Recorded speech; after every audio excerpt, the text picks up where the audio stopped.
Hi friends, welcome to SAM Institute Daily Current Affairs 2025 March 25. Today current affairs headlines Andhra Telangana DSC prepare అవుతున్న ప్రతి ఒక్క అభ్యర్థి and school assistant executive వరకు GK and current affairs అనేది మీకు చాలా important అవుతుంది.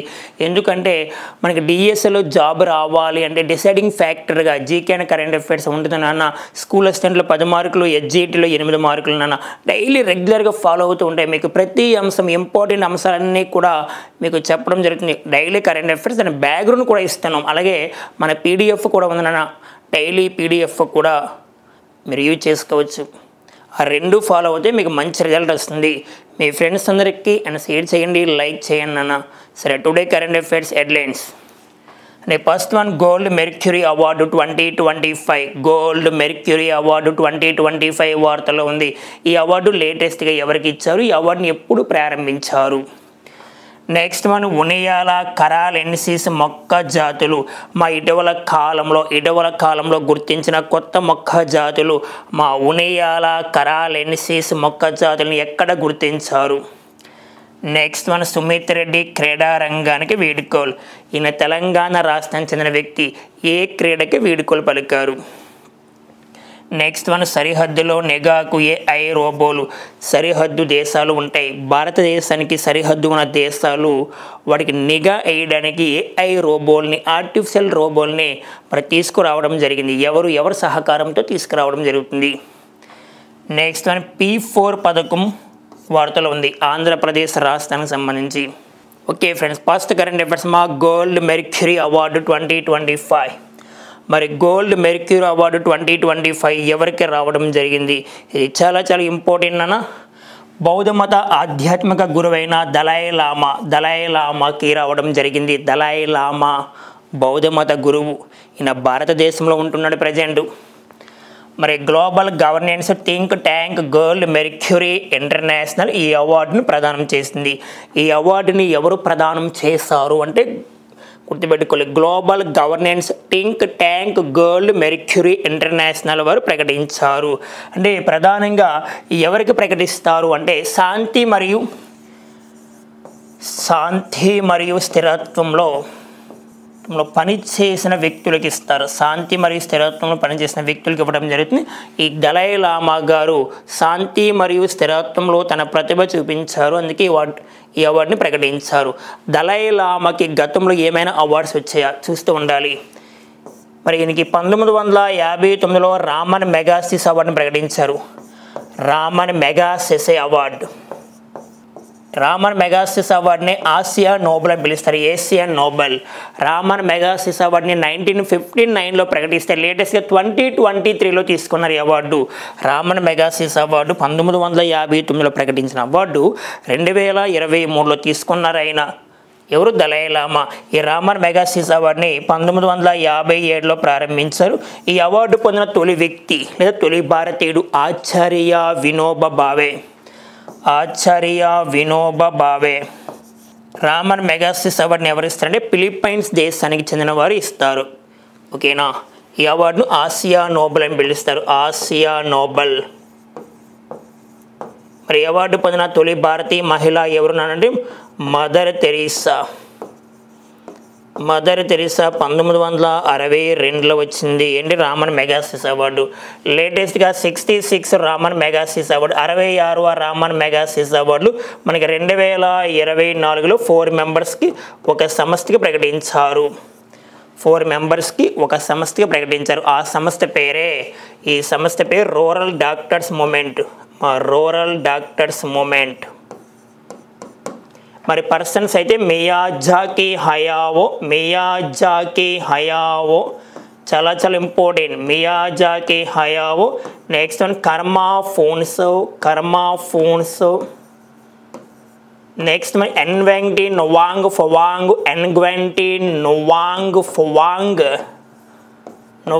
ఫొవాంగ్ అని గుర్తుపెట్టుకోవాలి. Next one Farwiza పరహాన్.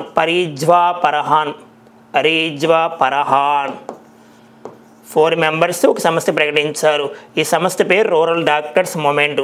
Persons Miyazaki, Hayao, Karma Phuntsho, Nguyen Thi, Ngoc Phuong, Farwiza Farhan. 2024లో 66వ రామన్ మెగాసిస్ అవార్డులు పొందిన వ్యక్తులు సంస్థని గుర్తుపెట్టుకోవాలి. అలా ఈయనకి మనకి దలై లామాకి 1959లో రామన్ మెగాసిస్ అవార్డుని ప్రకటించారు.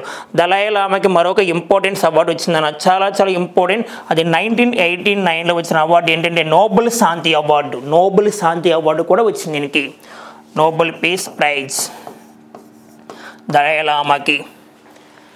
అదే దలై లామాకి 2024లో పివి స్మారక పురస్కారం, పివి నరసింహారావు స్మారక పురస్కారం కూడా వచ్చిందమ్మా. పివి నరసింహారావు స్మారక పురస్కారం కూడా ఇవ్వడం జరిగింది దలై లామాకి, గుర్తుపెట్టుకోవాలి. అదే 2011లో మహాత్మా గాంధీ అంతర్జాతీయ శాంతి అవార్డు కూడా వచ్చింది. Mahatma Gandhi international peace prize, Mahatma Gandhi international peace prize 2011లో వచ్చింది దలై లామాకి అని గుర్తుపెట్టుకోవాలి. ఇందుకే గోల్డెన్ మెర్క్యూరీ అవార్డుని ఎప్పుడు ప్రారంభించారంటే 1961లో ప్రారంభించారు. Gold mercury award. ఈ 1961లోనే జ్ఞానపీఠ అవార్డు ప్రకటించారు, జ్ఞానపీఠ అవార్డు. ఈ 1961లోనే అర్జున అవార్డుని ప్రకటించారు. క్రీడారంగంలో ఇచ్చే అవార్డు అర్జున అవార్డు అని గుర్తుపెట్టుకోవాలి. ఇలా సబ్జెక్ట్ లింక్ చేస్తూ ఉండాలి. Okay friends, next topic. మరి ఉత్తరాంధ్రలో అంతర్జాతీయ యూనివర్సిటీ, ఆంధ్రప్రదేశ్ రాష్ట్రానికి సంబంధించి చాలా చాలా ఇంపార్టెంట్ అంశాలు రావడం జరుగుతుందన్న. ప్రతిసారి కూడా ఆంధ్రప్రదేశ్లో ఇటీవల కాలంలో ప్రకటించిన కార్యక్రమాలు ఏమైనా ఉన్నవా ఎన్ని చూస్తూ ఉండాలి. ఇప్పుడు ఉత్తరాంధ్రలో అంతర్జాతీయ యూనివర్సిటీ ఏర్పాటు చేయనున్నారు. ఇక్కడ మనం గమనిస్తే మంత్రి లోకేష్ సమక్షంలో ఒప్పంద పత్రాలపై సంతకాలు పెడుతున్న జార్జియా నేషనల్ యూనివర్సిటీ రాష్ట్ర ప్రతినిధులు ఎవరితో ఒప్పందం చేసుకున్నామంటే జార్జియా నేషనల్ యూనివర్సిటీతో ఒప్పందం చేసుకున్నాం ఆంధ్రప్రదేశ్ ప్రభుత్వం. Very very important. ఇటీవల కాలంలో ఉత్తరాంధ్రలో అంతర్జాతీయ యూనివర్సిటీని ఏర్పాటు చేయడానికి ఆంధ్రప్రదేశ్ ప్రభుత్వం ఎవరితో లేదా ఏ యూనివర్సిటీతో ఒప్పందం చేసుకుంది? Georgia national university. దాదాపుగా దీనికోసం ఎంత పెట్టుబడులు పెడతారు, ఇన్వెస్ట్మెంట్ చేస్తారంటే చూసుకోవాలి. 1300 కోట్లు పెట్టుబడి పెట్టనున్న జేఎన్యు అంటేనా జార్జియన్ నేషనల్ యూనివర్సిటీ వారు. జార్జియన్ నేషనల్ యూనివర్సిటీ వారు మన ఇండియాలో, మన ఆంధ్రప్రదేశ్లో ప్రధానంగా ఉత్తరాంధ్రలో వారు యూనివర్సిటీని ఏర్పాటు చేయనున్నారు. వారితో మనం అగ్రిమెంట్ చేసుకున్నాం. మన ప్రస్తుత విద్యాశాఖ మంత్రి నారా లోకేష్ గారు అగ్రిమెంట్ చేసుకున్నారు, ఒప్పందం చేశారు, గుర్తుపెట్టుకోవాలి. దాదాపుగా 1300 కోట్లు పెట్టుబడి పెడతారు దీనికోసం. మరి ఉత్తరాంధ్రలో ప్రధానంగా ఎక్కడ లొకేషన్ ఇంకా మనకి ఇవ్వలేదు, ప్రకటించలేదు, చూసుకోవాలి. మరి ఇటీవల కాలంలో ఆంధ్రప్రదేశ్లో నో బ్యాగ్ డే వచ్చిందమ్మా. ఈ నో బ్యాగ్ డే వచ్చే విద్యా సంవత్సరం నుంచి వర్తిస్తుంది. ప్రతి శనివారం మాట్లాడుకున్నాం, ప్రతి శనివారం రోజున. మరి ఇటీవల కాలంలో ఆంధ్రప్రదేశ్లో విశాఖపట్నంలో క్రీడా యూనివర్సిటీని ఏర్పాటు చేస్తామని ప్రకటించారు. అదే విశాఖపట్నంలో ఏఐ యూనివర్సిటీని కూడా ఏర్పాటు చేస్తామని ప్రకటించారంటున్నా. లేటెస్ట్గా విశాఖపట్నంలో బ్లూ ఫ్లాగ్ సర్టిఫికేషన్ మరలా తిరిగి పునఃప్రారంభించిన బీచ్, బ్లూ ఫ్లాగ్ బీచ్ అంటే రుషికొండ బీచ్కి బ్లూ ఫ్లాగ్ని రద్దు చేశారు, మరలా తిరిగి ఇవ్వడం జరిగింది లేటెస్ట్గా నిన్నటి రోజున విశాఖపట్నంలో.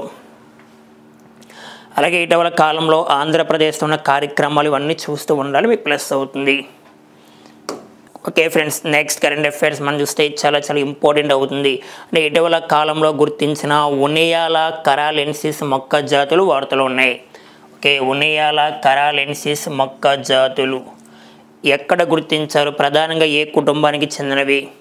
ప్రధానంగా ఆస్ట్రేసి కుటుంబానికి చెందిన కొత్త మొక్క జాతి కేరళలోని తిరువనంతపురంలోని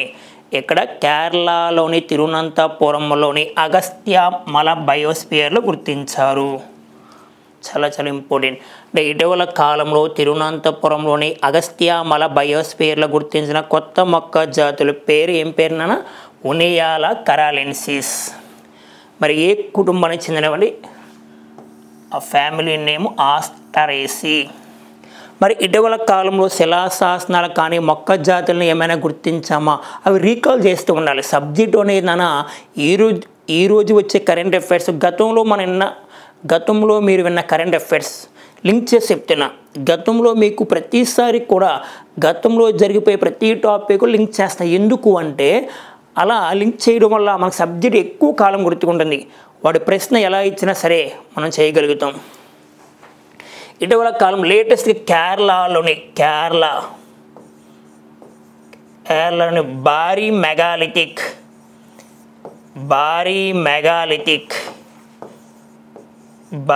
మెగాలిథిక్ నిర్మాణాలు గుర్తించారు. భారీ మెగాలిథిక్ నిర్మాణం ఇటీవల కాలంలో ఎక్కడ గుర్తించారు? కేరళలో. భారీ మెగాలిథిక్ అంటే మీకు ఐడియా ఉంటుంది, రాళ్ళతో ఉన్న సమాధుల్ని మనం భారీ మెగాలిథిక్ అని పిలుస్తాము. నెక్స్ట్ ఇటీవల కాలంలో మన ఆంధ్రప్రదేశ్ గురించి, తెలంగాణ గురించి కొన్ని పాయింట్స్ మీకు ఒకసారి రీకాల్ చేస్తా. మనకి ప్రధానంగా కడప జిల్లాలో అంటే కడప కొండల్లో ఆది మానవుని యొక్క ఆనవాళ్ళను గుర్తించారు. ఆది మానవ నిర్మాణాలని ఇటీవల కాలంలో ఎక్కడ గుర్తించారంటే కడప కొండల్లో గుర్తించారు. అలాగే విజయనగరంలో తూర్పు గంగ శాసనాలు గుర్తించారు. తూర్పు గంగ శాసనాలు విజయనగరం జిల్లాలో జామి అనే ప్రాంతంలో తూర్పు గంగ శాసనాలని గుర్తించారు. అలాగే ప్రకాశం జిల్లాలో విజయనగర సామ్రాజ్యానికి చెందిన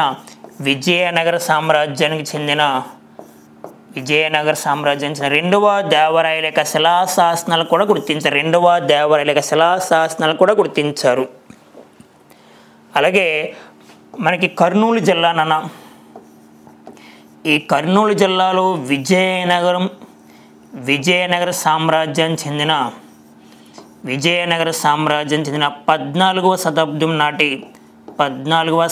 నాటి శిలాశాసనాలు కూడా గుర్తించారు. కన్ఫ్యూజ్ అవ్వద్దు. కర్నూలు జిల్లాలో అయితే విజయనగర సామ్రాజ్యానికి చెందిన 14వ శతాబ్దం నాటి శిలాశాసనాలు. ప్రకాశం జిల్లాలో విజయనగరం సామ్రాజ్యానికి చెందిన రెండవ దేవరాయల యొక్క శిలాశాసనాలు గుర్తించారు. అలాగే మనకి ఇటీవల కాలంలో నెక్స్ట్ కళ్యాణి చాళుక్యులు. ఈ కళ్యాణి చాళుక్యుల యొక్క కన్నడ శాసనాలని ఎక్కడ గుర్తించామంటే తెలంగాణ రాష్ట్రంలో గుర్తించామనేది గుర్తుపెట్టుకోవాలి. అలాగే ఒడిశాలో రత్నగిరి అనే ప్రాంతంలో బుద్ధ తల అంటే బుద్ధుని తల ఒక తాటి చెట్టును కూడా గుర్తించారు. ఎవరు అంటే ఆర్కియాలజీ డిపార్ట్మెంట్ వారు. ఇలా ఇటీవల కాలంలో ఉన్న శిలాశాసనాల కన్నా ఏమైనా మొక్క జాతులు ఉంటే వాటిని గుర్తుపెట్టుకోవాలి మనం. Okay friends, next current affairs Sumit Reddy క్రీడారంగానికి వీడ్కోలు. మరి ఇటీవల కాలంలో క్రీడారంగానికి వీడ్కోలు పలికిన మన తెలుగు రాష్ట్రానికి చెందిన వ్యక్తి, హైదరాబాద్ తెలంగాణ వ్యక్తి. మరి హైదరాబాద్కు చెందిన బ్యాడ్మింటన్ ప్లేయర్ అంటే ఇటీవల కాలంలో క్రీడారంగానికి వీడ్కోలు పలికిన సుమిత్ రెడ్డి ఏ క్రీడకి చెందినవారు అంటాడు? Badminton player.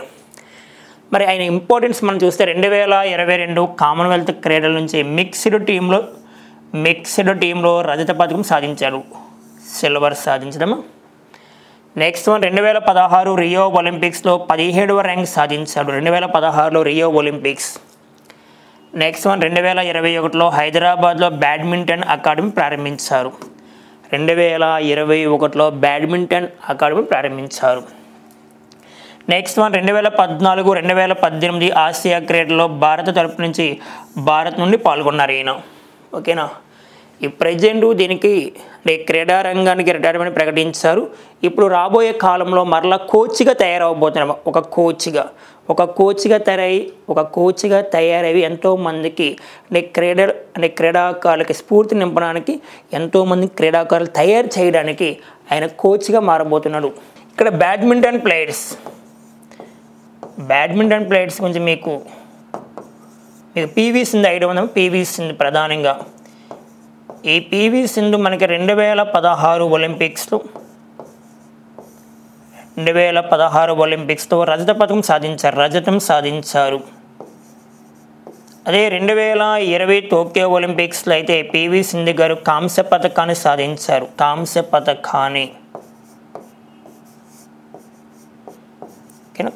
పథకాన్ని సాధించారు. పివి సింధు గురించి మాట్లాడాలి మనం ఇక్కడ. Okay friends, next current affair మనం చూస్తే సరిహద్దులో నిఘాకు ఏఐ రోబోలు. సరిహద్దు దేశాలు ఉంటాయి. భారతదేశానికి సరిహద్దు ఉన్న దేశాలు చాలా ఉంటాయి. అంటే మన దేశాన్ని దాటి వెళ్తూ ఉంటాయి కొన్ని దేశాల వారు. అయితే ఈ సమయంలో సరిహద్దులో ప్రధానంగా ఆర్మీకి చెందిన జవాన్లు, సిఆర్పిఎఫ్, బిఎస్ఎఫ్ జవాన్లు ఉంటారు. అయితే ఒక వస్తువును తీసుకెళ్ళినప్పుడు, ఏదైనా వస్తువులు తీసుకెళ్ళినప్పుడు అక్కడ వారు తనిఖీ చేస్తూ ఉంటారు. మానవ ప్రమేయం వల్ల కొన్ని వస్తువులు గుర్తించలేకపోవచ్చు. అలా మానవ ప్రమేయం కాకుండా మన ఇండియన్ గవర్నమెంట్ ఏఐ రోబోలు తీసుకొస్తుంది. ఆర్టిఫిషియల్ ఇంటెలిజెన్స్ రోబోలు వాటి సహాయంతో వాటిని గుర్తించడానికి మరి ఎవరు తీసుకొస్తున్నారు? ఇటీవల కాలంలో ప్రతిసారి ఐఐటీస్ టాపిక్. భారతదేశంలో ఐఐటి నుంచి గ్యారెంటీగా ప్రశ్న వస్తుంది. ఈసారి ప్రస్తుతం ఇండియాలో 23 ఐఐటీస్ ఉన్నాయి. మన ఐఐటీస్ మన ఇండియాలో కాదు, ప్రపంచవ్యాప్తంగా విస్తరించి ఉన్నాయి. అంటే ఐఐటి మద్రాస్ యొక్క ఫస్ట్ బ్రాంచ్ టాంజానియా దేశంలో ఏర్పాటు చేస్తాం. కానీ ఐఐటి చదివినప్పుడు సింగిల్ లైన్ క్వశ్చన్. అంటే ఇటీవల కాలంలో సరిహద్దులో నిఘాకు ఏఐ రోబోల్ని ఏర్పాటు చేయడానికి ఏ ఐఐటి సహకరించింది? గుర్తుపెట్టుకోవాలి, ఐఐటి గౌహతి అంటే అస్సాం. లేటెస్ట్గా ఐఐటి గౌహతి కూడా వార్తల్లోకి వచ్చింది చెప్పుకున్నాం. మనకి అస్సాం సాంప్రదాయక వంటకం చెప్పుకున్నాం. అస్సాం సాంప్రదాయక వంటకం పానీ టెంగల్.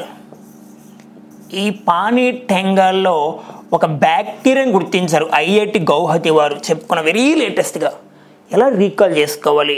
అస్సాం సాంప్రదాయక వంటకం అన్న పానీ టెంగల్లో ఒక బ్యాక్టీరియాని గుర్తించింది వ్యక్తులు ఎవరంటే మనకి ఐఐటి శాస్త్రవేత్తలు. ఏ శాస్త్రవేత్త అంటే ఐఐటి గౌహతి శాస్త్రవేత్తలు. ఆ బ్యాక్టీరియా పేరు బ్యాసిల్లస్ తబిలిసి, బ్యాసిల్లస్ సబ్టిలిస్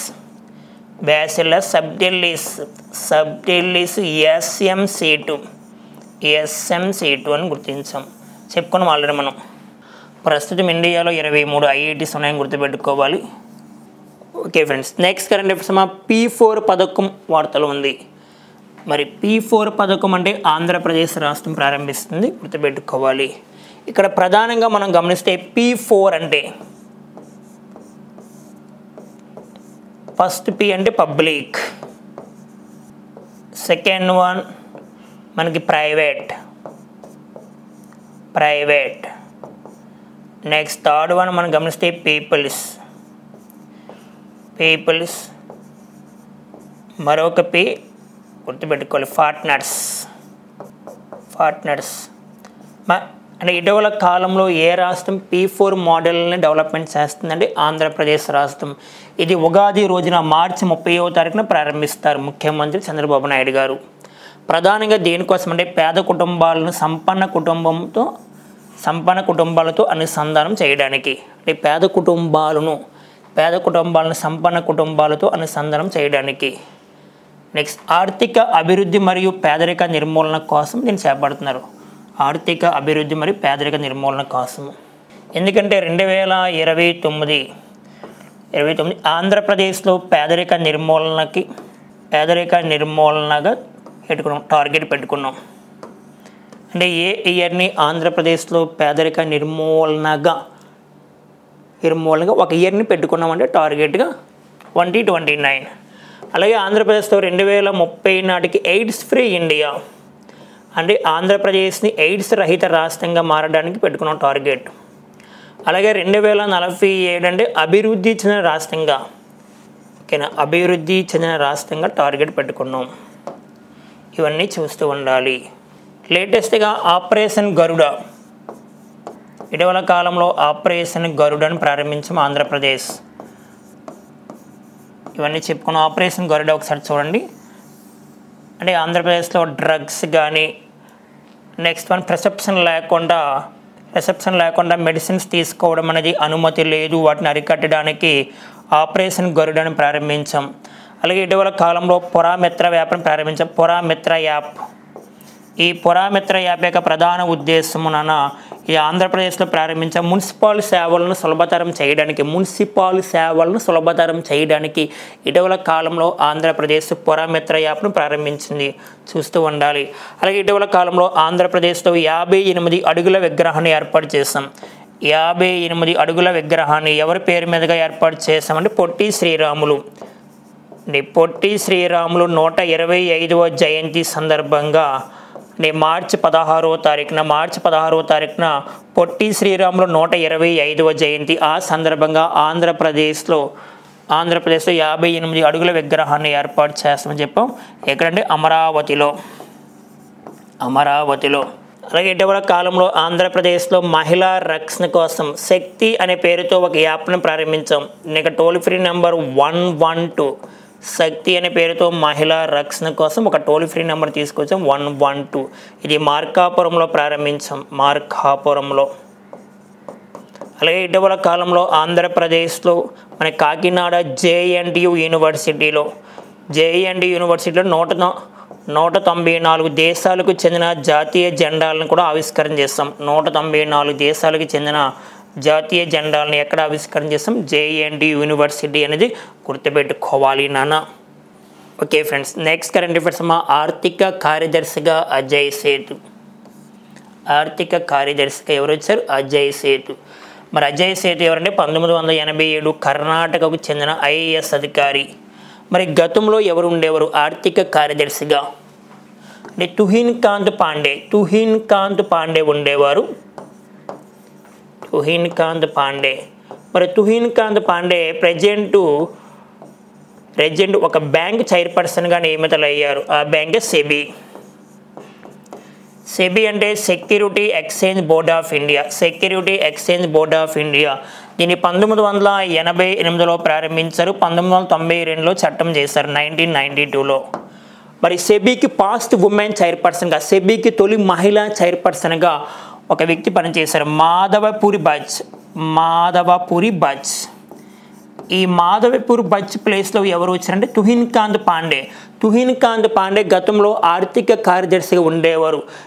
ఆర్థిక కార్యదర్శి నుంచి సెబీ చైర్పర్సన్గా వచ్చారు. ఇప్పుడు ఆర్థిక కార్యదర్శి యొక్క పోస్ట్ ఖాళీగా ఉంది. దాని ప్లేస్లో ఎవరు వచ్చారంటే మనకి అజయ్ సేత్ అని గుర్తుపెట్టుకోవాలి. అజయ్ సేత్. ప్రస్తుతం ఆర్థిక శాఖ మంత్రిగా అయితే మనకి నిర్మలా సీతారామన్ అన్నారు. నిర్మలా సీతారామన్ మనకి 2025-26 బడ్జెట్ని ఫిబ్రవరి 1వ తారీఖున ప్రవేశపెట్టారు. 8వ సారి ఈమె బడ్జెట్ని ప్రవేశపెట్టారు. 8వ సారి నిర్మలా సీతారామన్కి అని గుర్తుపెట్టుకోవాలి. ఈ బడ్జెట్లో రైల్వే బడ్జెట్కి అంటే 2025-26 బడ్జెట్లో రైల్వే బడ్జెట్కి ఒక ఇంపార్టెన్స్ ఇచ్చింది ఈమె. రైల్వే బడ్జెట్కి ఒక ఇంపార్టెన్స్ ఇవ్వడం జరిగింది. ఎలా ఇచ్చిందంటే మా సీనియర్ సిటిజన్స్ అంటే ఎవరైతే సీనియర్ సిటిజన్స్ ఉంటారో వారు రైల్వేలో ప్రయాణం చేస్తే వారికి 40 నుండి 50% మనీ తగ్గిస్తారు. అంటే డిస్కౌంట్ ఉంటుంది. అంటే తక్కువ రేటు 40 నుంచి 50% రేటు అంటే ఆఫ్ రేట్కి టికెట్ ఇస్తారంట. ఎవరికి అంటే సీనియర్ సిటిజన్స్ కోసం అని గుర్తుపెట్టుకోవాలి. అలాగే మనకి GST కౌన్సిల్ చైర్మన్గా ఎవరు ఉంటారంటే కేంద్ర ఆర్థిక శాఖ మంత్రి మీన్స్ నిర్మలా సీతారామన్ మనకి. ఓకే ఫ్రెండ్స్, అయితే ఇటీవల కాలంలో మనకి 55 GST కౌన్సిల్ మీటింగ్ జరిగింది. 55 GST కౌన్సిల్ మీటింగ్ ఇది 2024 డిసెంబర్ 21వ తారీఖున జరిగింది. జైసల్మేర్లో జరిగింది. దీనికి అధ్యక్షత వహించి నిర్మలా సీతారామన్ వహిస్తారు. Okay friends, next current affairs మనం చూస్తే ఒక విన్యాసం వార్తల్లో ఉంది. ఒక విన్యాసం అంటే ఎక్సర్సైజ్. మరి కంజర్ విన్యాసం పేరు కంజర్.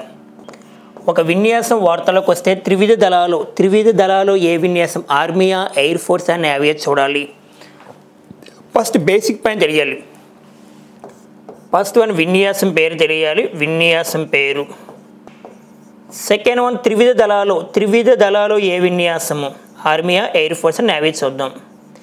నెక్స్ట్ వన్ ఎన్ని దేశాల మధ్య జరుగుతుంది? మరి 2025లో ఎన్నవ ఎడిషన్? 2025లో ఎడిషన్ పేరు మరి ఈ ఇయర్ ఏ దేశంలో జరుగుతుంది, ఏ దేశంలో జరుగుతుంది? ఎలా గుర్తుపెట్టుకుంటే గ్యారెంటీగా మనకు ఒక మార్క్ వస్తుందన్న. వాడు ఎలా అడిగినా సరే. ఫస్ట్ విన్యాసం పేరు కంజార్. కంజార్. మరి త్రివిధ దళాలు ఏ విన్యాసం అంటే ఇది ఒక ఆర్మీ విన్యాసం, మిలిటరీ ఎక్సర్సైజ్. ఎన్ని దేశాల మధ్య జరుగుతుందంటే 2 దేశాల మధ్య. 2025లో ఎన్నవ ఎడిషన్ అంటారమ్మా? ఇది 11వ ఎడిషన్. 11వ ఎడిషన్. ఏ దేశంలో జరుగుతుంది? కిర్గిస్తాన్. అంటే కిర్గిస్తాన్. మరి 2 దేశాలు ఏంటంటే గుర్తుపెట్టుకోవాలి. India and Kyrgyzstan. India and Kyrgyzstan. ఇది 12వ ఎడిషన్ జరిగింది, ఆల్రెడీ జరిగిపోయింది. మార్చి 12 నుండి 23 వరకు జరిగింది. మార్చి 12 నుండి 13 మార్చి 12 నుంచి 23 వరకు జరిగింది. విన్యాసం పేరు కంజార్. ఇటీవల కాలంలో వార్తలో ఉన్న విన్యాసాలు ఒక్కసారి మనం రీకాల్ చేసుకుంటే వరుణ విన్యాసం మాట్లాడుకున్నాం. వరుణ విన్యాసము, వరుణ ఎక్సర్సైజ్. వరుణ విన్యాసం అనేది ఫ్రాన్స్ మరియు ఇండియా మధ్య జరిగింది. ఫ్రాన్స్ మరియు ఇండియా. ఈసారి జరిగిన ఎడిషన్ 2025లో 23rd ఎడిషన్ అంటే 23వ ఎడిషన్ జరిగింది. మరి ఎప్పటి నుంచి ఎప్పటి వరకు జరిగింది? మార్చి 19 నుంచి 22 వరకు జరిగింది. మార్చి 19 నుంచి 22 వరకు జరిగింది. ఇది ఒక నేవీ విన్యాసం. త్రివిధ దళాలు నేవీ విన్యాసం అని గుర్తుపెట్టుకోవాలి. ఎక్కడ జరిగిందంటే అరేబియన్ సీ. అరేబియన్ సీలో జరిగింది. Very good. లేటెస్ట్గా ఇటీవల కాలంలో మరొక విన్యాసం జరిగింది. ఆ విన్యాసం పేరు సీ డ్రాగన్. ఈ సీ డ్రాగన్ విన్యాసం గుర్తుపెట్టుకోవాలి. 2025 వెరీ లేటెస్ట్గా. దీంట్లో బహుళ దేశాలు పాల్గొంటాయి. ఇది ఒక నేవీ ఎక్సర్సైజ్ అమ్మ. మార్చి 4 నుండి 19 వరకు జరిగింది. పసిఫిక్ మహాసముద్రంలో జరిగింది. Okay friends, next current affairs మనం చూస్తే పార్లమెంటు సభ్యుల వేతనాల పెంపు అనే ఒక ఆర్టికల్ వచ్చింది. అంటే పార్లమెంటు సభ్యుల వేతనాల పెంపు అనేది ఒక ఆర్టికల్. పార్లమెంట్ అంటే లోక్సభ, రాజ్యసభని పార్లమెంట్ అంటాం కదా. లోక్సభ, రాజ్యసభ, రాష్ట్రపతి మొత్తం కలిపి పార్లమెంటు. మొత్తం పార్లమెంటు సభ్యులు మనకి ప్రెజెంట్ 788 ఉన్నారమ్మా. అంటే 788 మంది. దీంట్లో లోక్సభ నుంచి 543, రాజ్యసభ నుంచి 245 పార్లమెంట్ సభ్యులు. ఇప్పుడు పార్లమెంటు సభ్యుల వేతనాలను పెంచారు. దీంట్లో గమనిస్తే ద్రవ్యోల్బణ సూచి ఆధారంగా 24% వరకు పెంచారు. పార్లమెంటు సభ్యుల వేతనాలు, రోజువారీ భత్యాలు, మాజీ సభ్యుల పెన్షన్కు సంబంధించి కేంద్ర ప్రభుత్వం కీలక నిర్ణయం తీసుకుంది. నెక్స్ట్, ద్రవ్యోల్బణ సూచి ఆధారంగా ఎంపీల జీతాన్ని దాదాపు 24% మేర సవరిస్తూ పార్లమెంటరీ వ్యవహారాల మంత్రిత్వ శాఖ సోమవారం అధికార ప్రకటన చేసింది. మరి దీంతో ఒక్కో ఎంపీ వేతనం లక్ష నుంచి 1.24 లక్షలకు పెరగనుంది ఒక్కో ఎంపీ యొక్క శాలరీ. నెక్స్ట్, సిట్టింగ్ సభ్యుల రోజువారీ భత్యం 2000 నుంచి 2500 పెంచుతారంట. 2000 నుంచి 2500 వరకు. నెక్స్ట్, మాజీ ఎంపీల పెన్షన్కు 25,000 నుంచి 31,000. మాజీ ఎంపీల యొక్క పెన్షన్ గతంలో 25,000 ఉండేది, ఇప్పుడు 31,000 చేశారమ్మా. అంటే ఇటీవల కాలంలో పార్లమెంట్ సభ్యుల వేతనాలను ఎంతవరకు పెంచవచ్చు అంటే 24% పెంచుకోవచ్చు అని సవరణ చేశారు. పార్లమెంటు ఇటీవల కాలంలో పార్లమెంటు కొత్త బిల్డింగ్ని లేటెస్ట్గా 2023 మే 28వ తారీఖున మోడీ గారు ప్రారంభించారు. అంటే పార్లమెంటు కొత్త భవనాన్ని సంసద్ భవనం పిలుస్తాం. మరి ఇక్కడ పార్లమెంటు కొత్త భవనం యొక్క ఆర్కిటెక్చర్ బిమల్ పటేల్. అంటే కొత్త పార్లమెంట్ యొక్క రూపకర్త బిమల్ పటేల్ అని గుర్తుపెట్టుకోవాలి. ప్రస్తుతం పార్లమెంటరీ వ్యవహారాల మంత్రిత్వ శాఖ అంటే పార్లమెంటరీ వ్యవహారాల మంత్రిగా ఎవరు పనిచేస్తున్నారు అంటే కిరణ్ రిజిజు గారు పనిచేస్తున్నారు.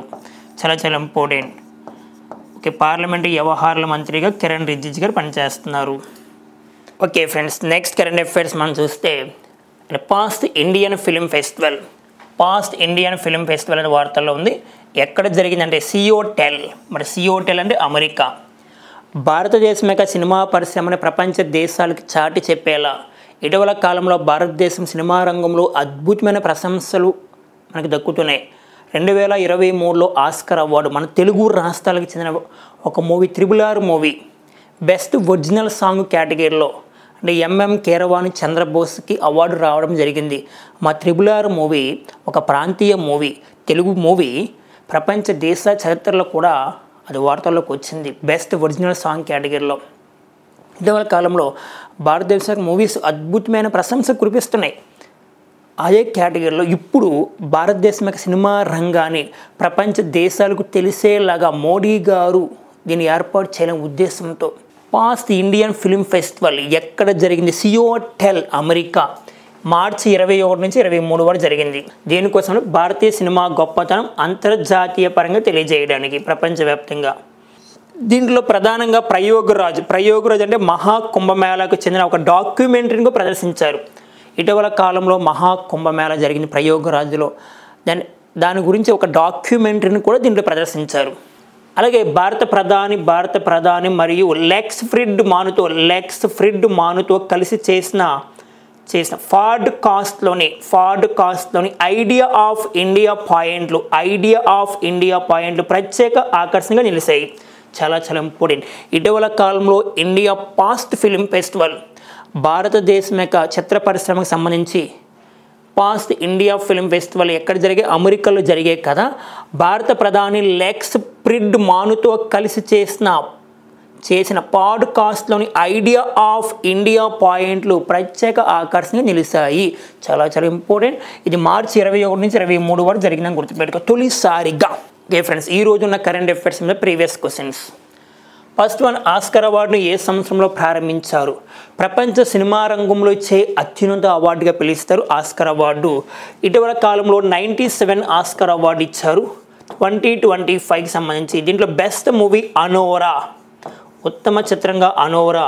ఈ అనోరా 5 అవార్డును సంపాదించుకుంది, 5 అవార్డును దక్కించుకుంది. ఇంతకీ ఆస్కార్ అవార్డుని ఎప్పుడు ప్రారంభించారు? 1929. అదే భారతదేశ సినిమా రంగంలో ఇచ్చే అత్యున్నత అవార్డు దాదాసాహెబ్ ఫాల్కే అవార్డు. 1954లో ప్రారంభించిన అవార్డులు ఏమైనా ఉన్నాయంటే పద్మ అవార్డులు ఉన్నాయి, భారతరత్న అవార్డు కూడా ఉంది. 1901లో నోబెల్ అవార్డును ప్రారంభించారు. 1957 అయితే మనకి Raman Magsaysay award, Asia Nobel అంటమే. నెక్స్ట్ సెకండ్ క్వశ్చన్, క్రింది వానలో సరికానది గుర్తించండి. అంటే క్రీడాకారుల గురించి అడిగే ప్రశ్న. Option 1 PV Sindhu badminton player, very good, right answer. Rohan Bopanna cricket ఇచ్చాడు, this is wrong. Okay, Karnam Malleswari weight lifting అమ్మా, వెయిట్ లిఫ్టింగ్. ఇక్కడ మనం గమనిస్తే రోహన్ బొప్పన క్రికెట్ కాదు, ఈయన ఒక టెన్నిస్ ప్లేయర్. రోహన్ బొప్పనకి ఇంపార్టెన్స్ అమ్మా, 33వ ఒలింపిక్స్లో అతిపెద్ద వయసులో పాల్గొన్న క్రీడాకారుడు భారతదేశం తరపున. 33వ ఒలింపిక్స్లో 117 మంది క్రీడాకారులు పాల్గొన్నారు భారతదేశం నుంచి. దీంట్లో అతిపెద్ద వయస్కుడు రోహన్ బొప్పన్న, టెన్నిస్ ప్లేయర్, కర్ణాటకని గుర్తుపెట్టుకోవాలి. ఓకే ఫ్రెండ్స్, ఈ రోజు ఉన్న కరెంట్ అఫైర్స్ ఇవి. మీ ఫ్రెండ్స్ అందరికీ షేర్ చేయండి, లైక్ చేయండి. All the best.